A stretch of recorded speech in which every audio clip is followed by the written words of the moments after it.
कहना जरूरी है। आज हमें अपनी पगड़ियों को अपनी बहनों के सम्मान में इकट्ठा कर लेना चाहिए।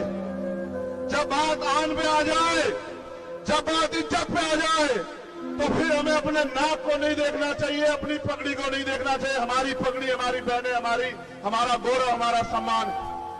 मैं ये बात आपसे इसलिए कह रहा हूं कि हालात देखिए, अगर हम अपनी बहनों के सम्मान की रक्षा नहीं कर पाए तो घर जाके अपनी बहन बेटियों को क्या जवाब दे पाएंगे, ये भी सवाल अब अपने आप से करना।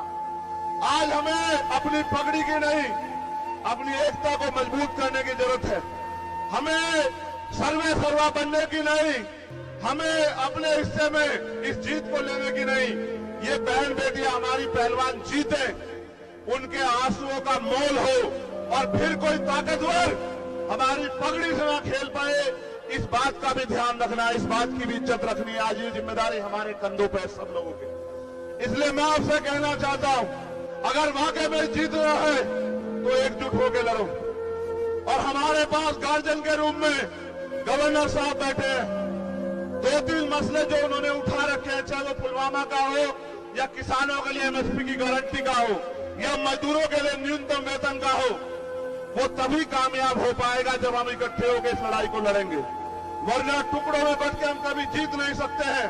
मैं आपको अपने समाज की तरफ से, किसान कमेरे समाज की तरफ से गारंटी देता हूं कि जहां इस सम्मान की लड़ाई में बजरंग यहां बैठे हैं, आप पूछ लो, जिस दिन से हम लोग लड़ना हमने शुरुआत किया था, एक दिन मुझसे गलती हुई, क्योंकि हमारे लोगों ने झारखंड में सभा रखी हुई थी। मैं ऐलान करके कह रहा हूं, देश के प्रधानमंत्री जी सुनेंगे, अगर उस दिन मैं वहां होता, मैं बहुत दुखी हूं इस बात से। मैंने कहा झारखंड के मंच पर, जब मैंने सुना, तो किसी ताकतवर को मैं अपनी बहनों के सम्मान से नहीं खेलने देता। उस दिन जो हुआ वहां, मुझे उस बात की टीस जीवन के आखिरी क्षण तक रहेगी कि किस तरह खून के आंसू इन लोगों ने रोए।